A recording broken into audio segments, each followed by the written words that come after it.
La qualité de la vie à Mont-Saint-Aignan passe pour nous par un respect des grands équilibres. C'est-à-dire que nous avons la chance à Mont-Saint-Aignan d'avoir 25% d'espace vert et nous ne souhaitons pas qu'on bétonne comme la municipalité aujourd'hui a bétonné.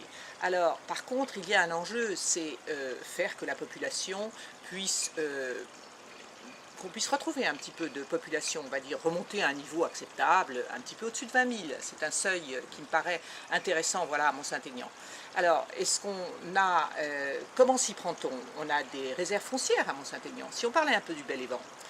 Alors, le Bel-Évent, c'est un espace qui est aujourd'hui classé en zone AU strict, c'est-à-dire non constructible. Aujourd'hui, nous n'en avons pas un besoin fondamental, la ville n'a pas besoin de se développer, et il faut qu'on réserve cet espace pour les générations futures, dans 15 ans, dans 20 ans ou dans 30 ans. Mais pour l'instant, il y a encore des espaces qui se libèrent, sur lesquels on peut faire des opérations. Tu penses à l'écoquartier? À l'écoquartier.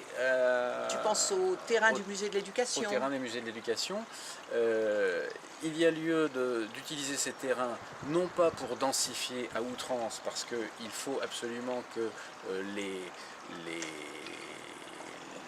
voisins de ces quartiers, de ces terrains... Il faut une intégration de l'habitat, tu veux dire. Ça se passe de manière douce. Voilà. C'est-à-dire qu'il faut, si on a de l'habitat diffus sous forme de maisons individuelles, il ne faut pas brutalement aller densifier ces quartiers et construire un R+3 ou R+4. En somme, on pourrait presque diviser l'écoquartier par deux, le projet actuel par deux. Est-ce qu'on est d'accord? Au point de vue du nombre de logements, voilà. ce serait beaucoup plus raisonnable et permettrait de faire un raccord doux, une couture douce, on pourrait dire, au niveau de l'urbanisme de ces quartiers qui existent là depuis un certain temps et qu'il est dommage de tout d'un coup bousculer de manière autoritaire.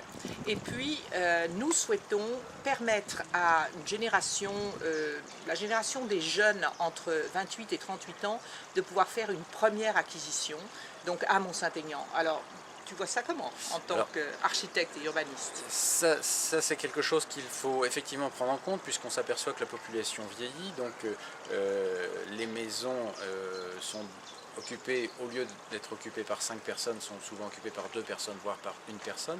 Donc il y a lieu de justement utiliser ces terrains pour faire venir des jeunes couples qui vont avoir des enfants et qui vont donc faire remonter la barre au-dessus des 20 000 personnes habitant Mont-Saint-Aignan. Il va falloir maîtriser il faut maîtriser le foncier, parce que le foncier est cher à Mont-Saint-Aignan, c'est lui qui doit baisser. Oui, il y a un sujet qui me tient beaucoup à cœur, c'est la réflexion que nous pourrons lancer sur la notion de centre-ville.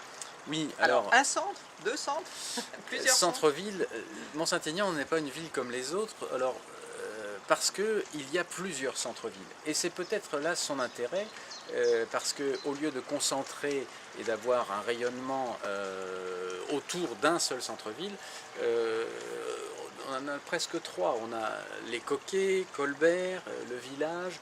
Donc c'est peut-être intéressant d'imaginer que Mont-Saint-Aignan est une ville un peu différente et qu'elle a plusieurs centres-villes. Attention, on n'exclut pas Saint-André, parce que nous y avons un projet. Nous y avons un projet de construction de l'école maternelle Berthelot. Voilà, alors ça c'est effectivement très très intéressant d'enfin montrer que c'est pas possible de laisser les enfants dans des algécos depuis maintenant près de 30 ans. Je pense qu'il y a vraiment une grande réflexion à lancer dès que nous serons élus sur l'évolution de Mont-Saint-Aignan dans les 20 ans qui viennent. La présence de ces immeubles, tout cela nécessite une réflexion de fond, rénovation, entretenir, ça me paraît capital. Voilà, je crois qu'on va terminer là-dessus, Bertrand. Merci.